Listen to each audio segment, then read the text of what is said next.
Добрый день, это телеканал Якутия-24. Вы смотрите новости в прямом эфире. В студии Влад Давыдов. Смотрите в выпуске. ОГЭ скорректирован. Утверждены изменения в структуре основного государственного экзамена с 2021 года. Верхояние будет ближе и доступнее. Будет организовано масштабное строительство и реконструкция дорог на востоке страны. Айсен Николаев подписал соглашение в Москве. Дикие животные в городской среде. Участились случаи, когда соболи разгуливают в пределах Якутска. В соцсетях одно видео за другим.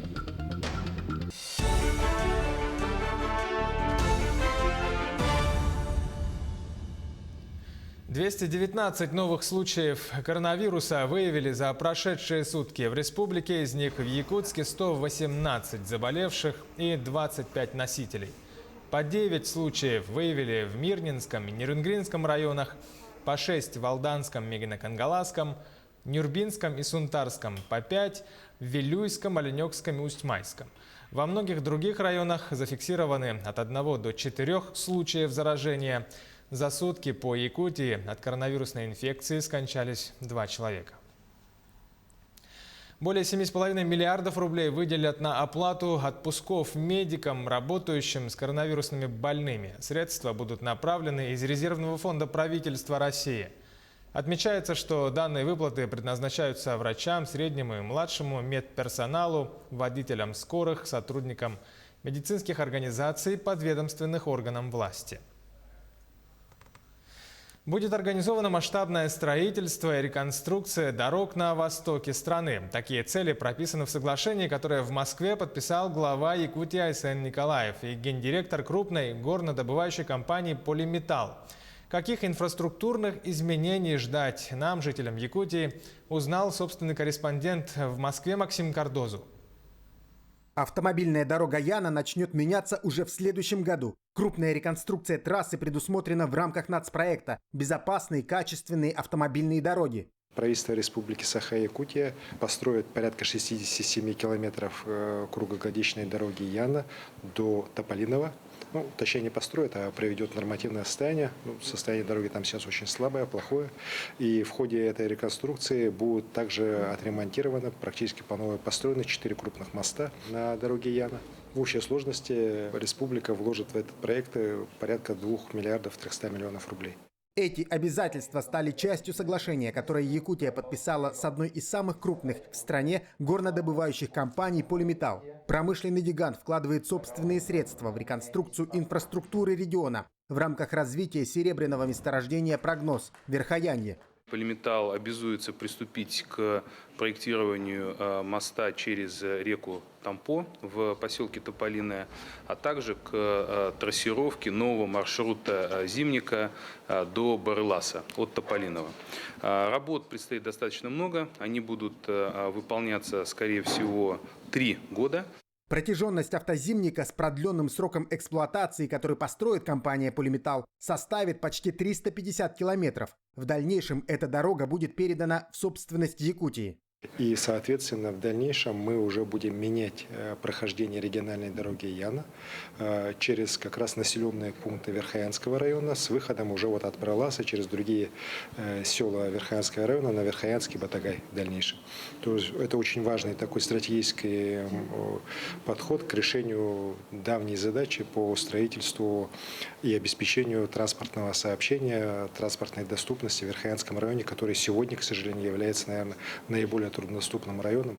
Все эти проекты помогут создать перспективный транспортный каркас арктической зоны республики, который поможет сделать жизнь жителей Северо-Востока Якутии более комфортной.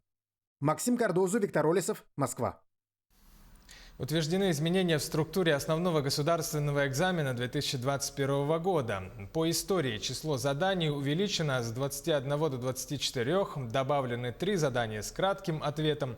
Они касаются проверки знаний по всеобщей истории.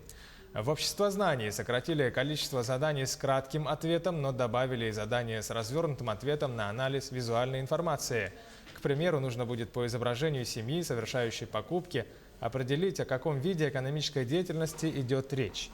По литературе появилось новое задание базового уровня, требующее анализа самостоятельно выбранного фрагмента произведения.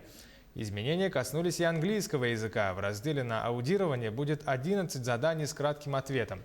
В задании на проверку письменной речи надо написать личное электронное письмо другу по переписке.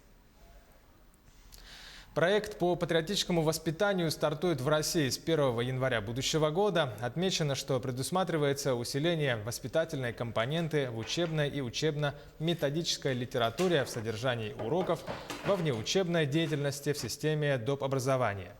При этом отдельного урока по воспитанию в школах не появится, оценки за это тоже ставить не будут. Также помимо уроков базовые ценности будут прививаться детям и в онлайн-сфере. Ожидается, что в 2021 году на мероприятие федерального проекта, рассчитанного до 2024 года, будет направлено около 3,5 миллиардов рублей, а общий объем средств составит порядка 14 миллиардов. В столице республики торжественно открыли Академию детства имени Тамары Комаровой в стенах детского сада номер 18 города Якутска «Прометейчик». Там теперь современный инновационный механизм обучения, основанный на кластерном образовании при широком взаимодействии общественных институтов. Сюжет Полины Долинской. На сегодняшний день детский сад «Прометейчик» является первым автономным детским садом в Якутске. В основу обучающих программ легли 3 программы дошкольного образования. Это примерная программа, одобренная Федеральным учебно-методическим объединением по общему образованию, международная программа «Степ бай степ» и уникальная программа Тамары Комаровой «От рождения до года». Детский сад открылся более 5 лет тому назад, и он является инновационным таким образовательным детским садом, который собирал возле себя различных ученых, специалистов, и на своей базе проводил различные курсы повышения квалификации, семинары для педагогов республики, так как является ресурсным центром по развитию детской одаренности Республики Саха-Якутия. В Академии детства для юных якутян созданы комфортные условия для развития, воспитания и обучения. Целью Академии является продвижение социальной экономики, рационального использования ресурсов и устойчивых практик в образовательной и предпринимательской среде. Кроме дошкольного образования для малышей, на территории сада будут проходить курсы по повышению квалификации персонала. Содействовать и участвовать в важнейшем процессе развития человечества. В процессе воспитания и образования детей с самого нежного возраста, чтобы своевременно распознавать, выявлять и развивать в каждом ребенке его неповторимо индивидуальный талант. В этом году наша республика стала одним из 8 пилотных регионов страны, где будет реализован федеральный проект «Профессиональные няни детям». Одной из инноваций Академии детства является объединение и взаимодействие всего того, что так необходимо современному образованию. Под современной моделью образования мы подразумеваем модель, которая будет обеспечивать необходимыми кадрами государство, общество, бизнес для сохранения конкурентности территории. Цель наша – сформировать мобильный, доступный, образовательный, общественный институт, такой исследовательско-образовательный консорциум, который будет гибко и быстро реагировать на запросы людей и территорий. Академия детства – это не просто команда педагогов. Это профессионалы своего дела, которые передают свои знания, любовь и воспитание подрастающему поколению. Ведь еще сам Демокрит говорил, что хорошими людьми становится больше от упражнений, чем от природы. Полина Долинская, Павел Пахомов, Якутск. Какой будет погода в Якутии на следующей неделе? Об этом расскажет мой коллега Александр Хавренко. Он на прямой связи со студией. Александр, здравствуй. Тебе слово, пожалуйста. Приветствую, Влад. Да, ну как мы видим, уже осталось буквально 10 дней календарной осени, и скоро у нас наступит зима. Давайте же посмотрим, что эти 10 дней, вернее, ближайшая неделя приготовила погода для жителей Якутска.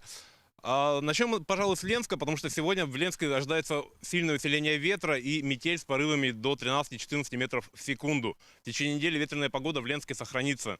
Сегодня днем там минус 5, но за неделю значительно похолодает до минус 15, минус 16 градусов.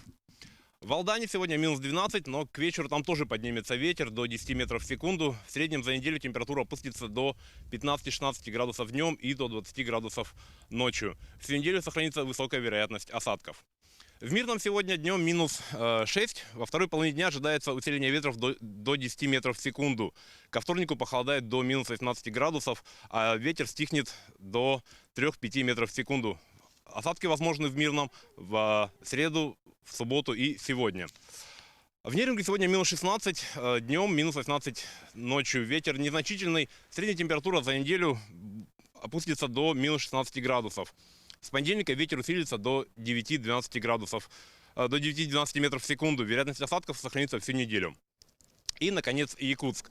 В Якутске сегодня минус 19, как вы заметили, похолодало значительно. Ночью температура опустится до минус 29. Ветер слабый, сегодня максимум 4 метра в секунду. В течение недели похолодает значительно. Днем до минус 25, а ночью столбики термометров опустятся до минус 31 градуса.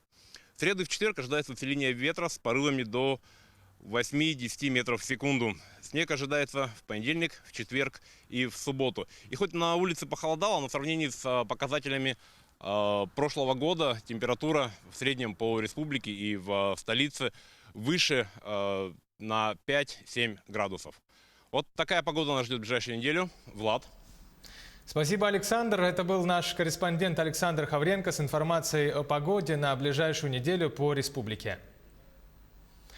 Участились случаи, когда дикие животные стали появляться в пределах Якутска. В соцсетях накануне появилось видео, как мужчина в пригороде столицы поймал соболя. Совсем еще малыш-грызун каким-то образом попал в городскую среду. Маленький еще ребенок. По городу бегает, в пригороде.